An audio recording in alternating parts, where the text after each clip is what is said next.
Can these items really become vintage decor?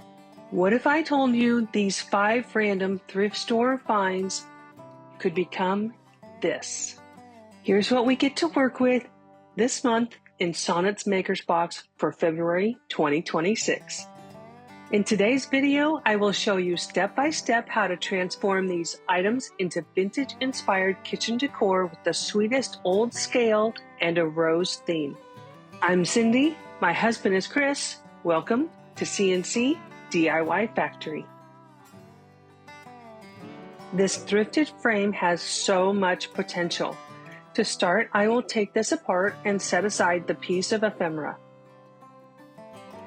Using the DIY paint and skeleton key that came in the Maker's Box, I will give this frame one good coat of paint using a pointed paintbrush called the Perfectionist that is also from Debbie's DIY. This paintbrush is perfect for getting into all of those raised areas around the flowers and the vines. This clay-based paint dries quickly, and you can see as it dries because it is a lighter shade than when it was wet.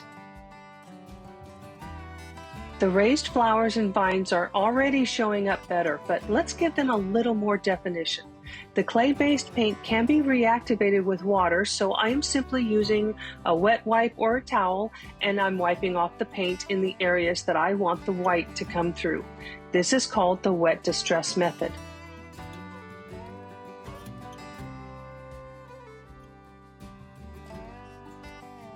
Now all those details are really popping.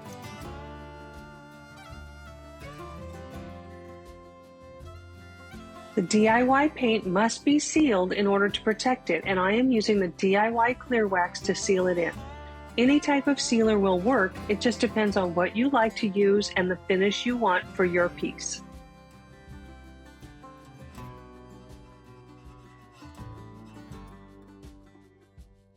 Connie at the Painted Photographer hand draws and paints 2 exclusive designs each month for the Maker's Box, and this one is called Early Snowdrop, and it is in a 3-up design. I am using the larger image for this frame.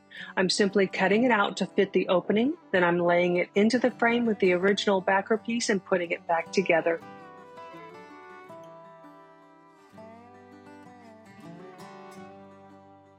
So simple, but so very pretty, and would be perfect in a kitchen vignette.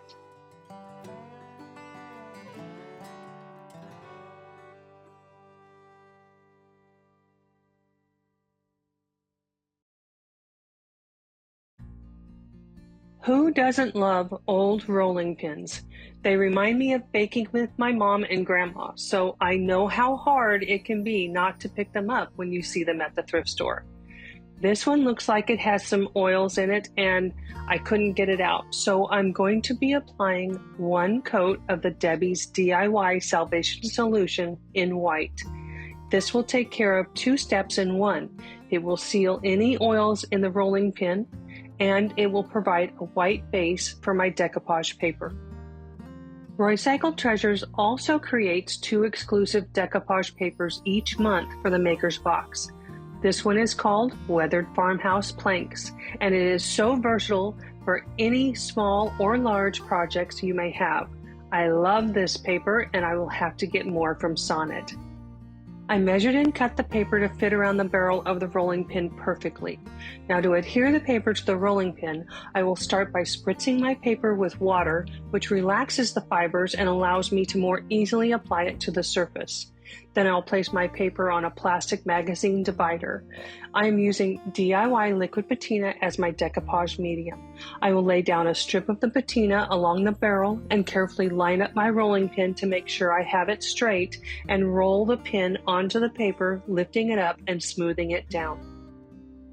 I will continue to add the patina to the barrel of the rolling pin and smoothing down the paper in sections until I have it completely adhered.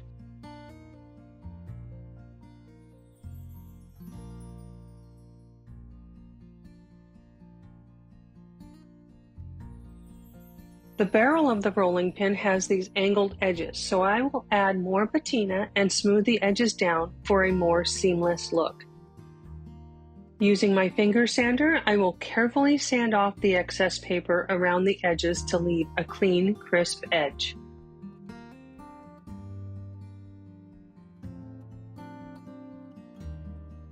Sonnet carefully curates all of the papers to go with the paints each month. This is Coral by Fusion Mineral Paint, and it will look beautiful on the handles of this rolling pin.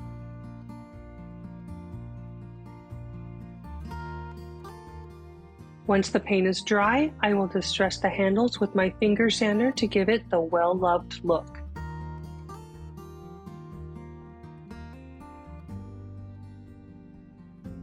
I loved that coral color, so I pulled out my By Any Other Name transfer set from the Spring 2026 release with Iron Orchid Designs.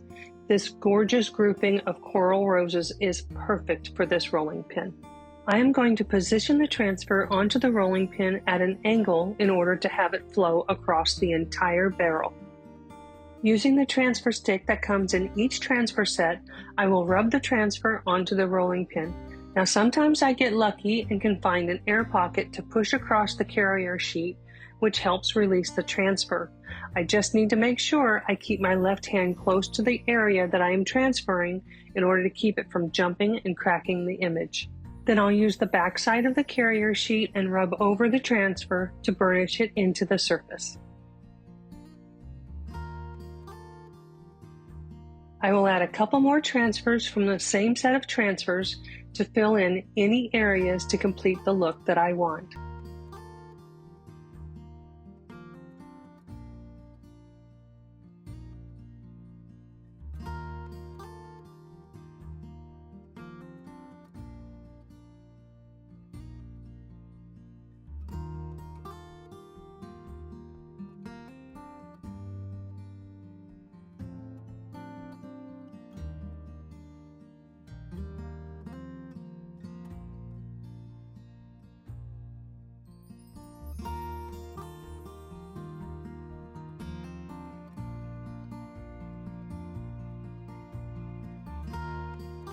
The transfers should be sealed in to protect them. I am using DIY Big Top for this. I will also seal in the handles. Now the Fusion Mineral Paint has a top coat, but I did sand them, so I want to make sure they are protected as well. My final step in this transformation is to give this piece a little age, and for that I am using Fusion Antiquing Glaze and a wet wipe.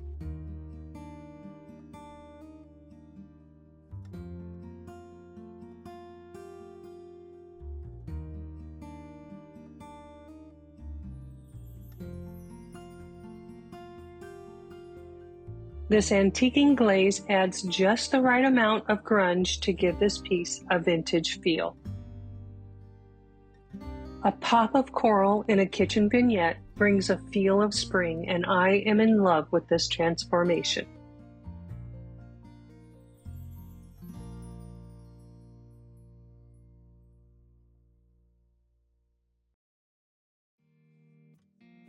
Candlesticks are easy to find at thrift stores and garage sales, as well as craft and home goods stores. I have had these for a while, waiting for the right products to help with the transformation. I will take these wood rounds from our shop and adhere them to the tops of the candlesticks with E6000 glue and let them set overnight to cure.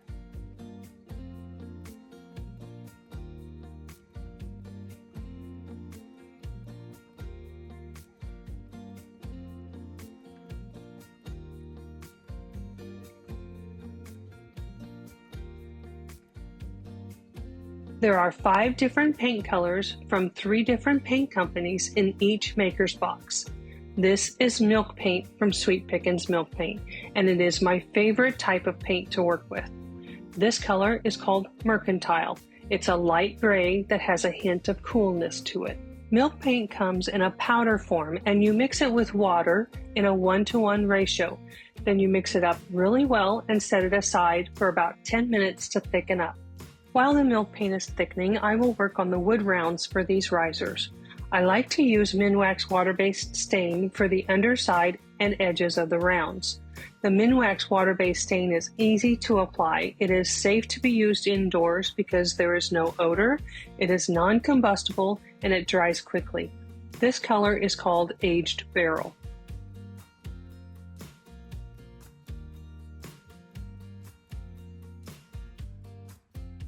For the candlestick portions of these risers, I want to have a bright color to peek out of the milk paint. So I am using the DIY paint color Cake Batter that was in this month's Maker's Box. I will apply 2 coats of this paint to ensure full coverage.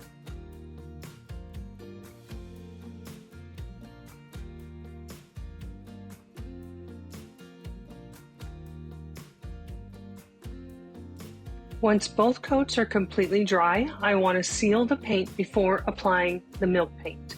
If I don't seal it now, the water from the milk paint could reactivate the DIY clay-based paint, and I may not get the results I am wanting. I am using DIY Big Top to seal this paint. Once the Big Top is dry, now I can apply the milk paint. I will use my heat gun to quickly dry the first coat of milk paint to help with the natural process of cracking and crazing that I love about this paint. I realized after I applied the first coat of milk paint that I did not apply the Sweet Pickins beeswax bar first. That's okay, I will just apply it between the first and second coats of milk paint. This beeswax bar is a soft wax that will create a resist, so anywhere it is applied, the paint won't stick. Now that both coats of milk paint are dry, I will use my finger sander and go around both candlesticks to smooth the paint.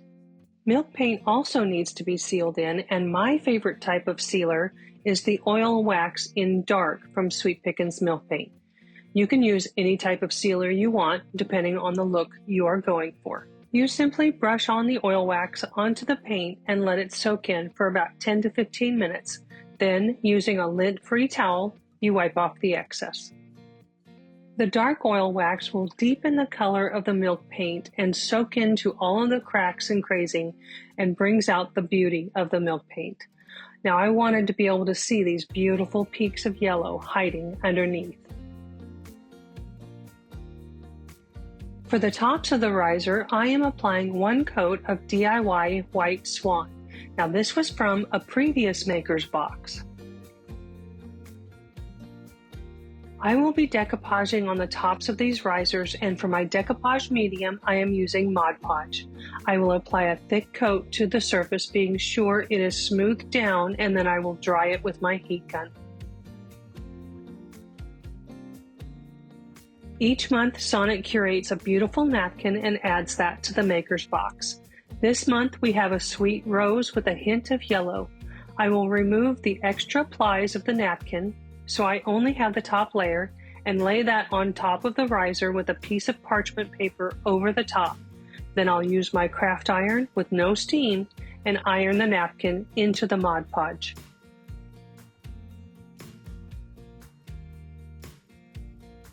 Once that has cooled, I will use my finger sander and sand off the excess napkin, leaving a clean, crisp edge.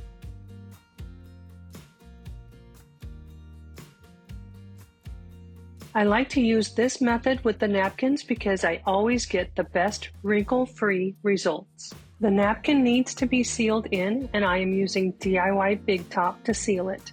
Now you could stop here because it is beautiful just like this, but I am going to take it one step further. I am going to use the Pentart Fine Line Crackle system. It is a 2-part system. I start with a clean, dry brush and apply a good coat of the component 1 over the sealed napkin.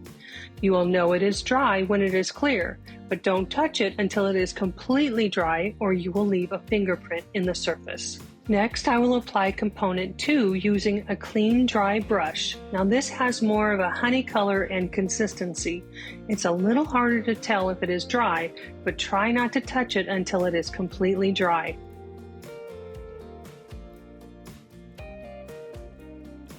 You'll be able to see the fine lines if you look closely.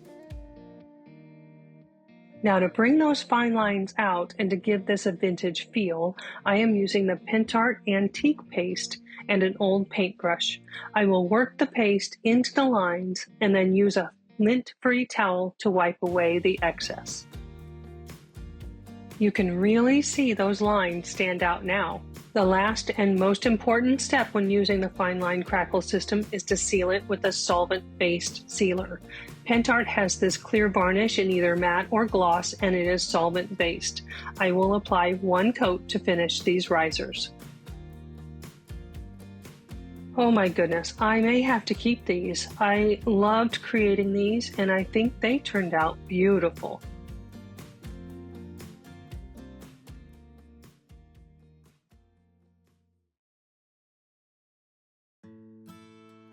If you saw this chalkboard in the thrift store, would you pick it up? The board has damage, so I am going to take this out by pulling out all of the staples from the back. I will cut another piece of 1/8 inch wood to fit into the space. I am using DIY White Swan and applying one coat of paint to the front side of this new board.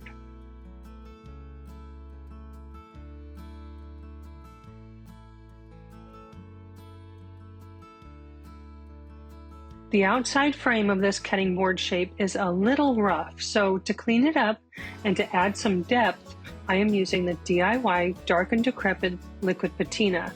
I'm applying it with a wet wipe to keep it from being too dark.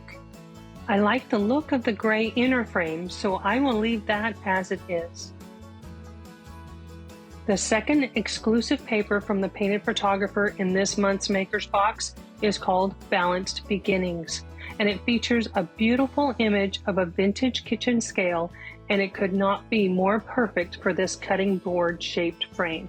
I am using Fusion Decoupage and Transfer Gel across the entire board, then I'll spritz the back side of the rice paper and carefully smooth the paper down into the gel and apply a coat over the top to seal it to the board.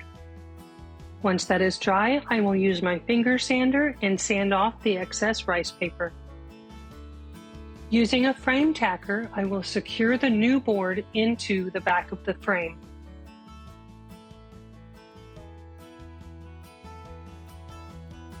To add just a little something to this frame, I am using 3 wood beads. One of them I will stain using the DIY Old and Gray liquid patina.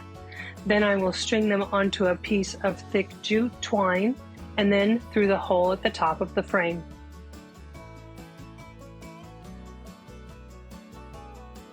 To assist with stringing on the beads and the tassel, a little piece of masking tape is definitely a great tool to have.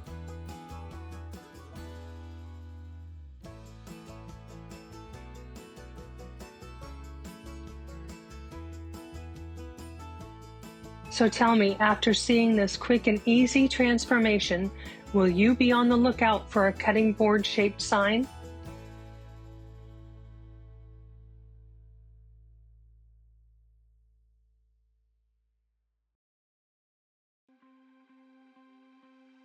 I love coming across old drawers when I am out thrifting. This one has some wood rot damage in the bottom of it, so I will need to seal this in completely. I am using the DIY Salvation Solution in white to seal in the discolorations in this drawer. I will apply 2 coats of this, and then I will also apply a coat of brush-on shellac to ensure there is no bleed through. The DIY Cake Batter paint color is one of my favorite yellows. It is surprisingly bright, but without the lemony look. It's more of a soft, buttery yellow. I will apply 2 coats of this to the inside sides of the drawer.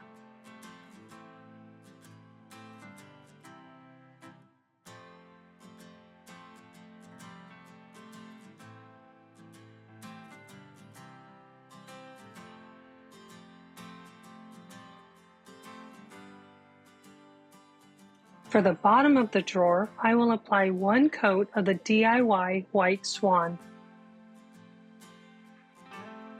The second exclusive paper from Recycled Treasures is called Garden on the Scales, and it features multiple vintage scales with beautiful florals. I chose the one that fit this drawer and cut it to fit the bottom. This is a little bit of a tight space to work in, but I applied a strip of the DIY liquid patina to one end, and then I spritzed the paper with water to relax it so I could smooth it down with my paintbrush. I will work in sections across the bottom of this drawer until I have the entire piece adhered.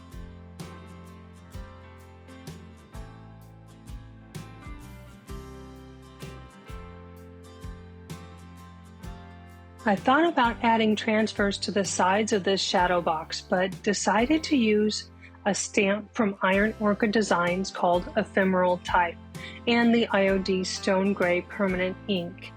I like the look of this on the bottom of the shadow box. It's not too busy, but adds some depth and dimension.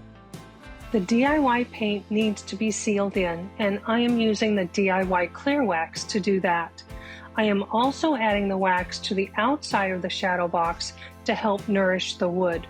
Once I have the clear wax applied, I will go over that with the Howard's Chalk Teak wax in dark to add color to the outside and some grungy vintage goodness to the inside.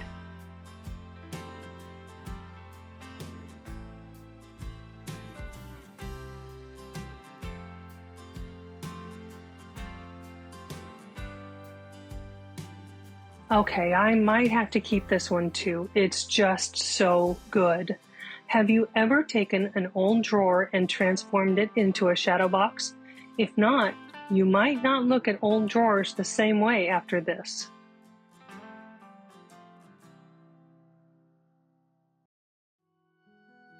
And just like that, 5 simple thrift store finds have a whole new story. I love how this vintage kitchen theme came together. The creamy yellows, the soft coral roses, the touch of blue-gray, it all feels layered, warm, and collected over time. I think my favorite might be the old drawer turned into shadow box, but that rolling pin with the coral handles definitely surprised me. I'd love to know, which one would you bring home? I will have a link in the description box below so you can get your own Maker's Box, as well as a link to the Creatives playlist with all of our videos for more inspiration. If you enjoyed crafting around with me today, make sure to give this video a thumbs up and subscribe so you don't miss next month's Maker's Box transformations. And until next time, keep practicing random acts of crafting. Don't be afraid to turn something thrifted into something stunning. And I'll see you in the next DIY. But until then, here are some more DIY videos to inspire your creativity.